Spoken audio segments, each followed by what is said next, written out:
সুর সাধনা music academy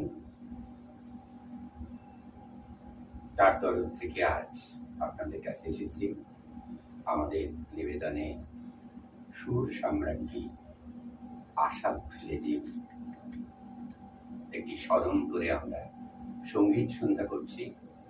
সেই সঙ্গীত সন্ধ্যায় একাডেমির সমস্ত ছাত্রছাত্রীরা এবং একাডেমির প্রধান শিক্ষয়িত্রী সংহিতা মণ্ডল তাদের গান থাকবে। তারা একে একে সবাই এই আশা ভোসলেজির স্মরণে তার গাওয়া গান গাইবেন, তাকে শ্রদ্ধা জানাবেন।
Chalo na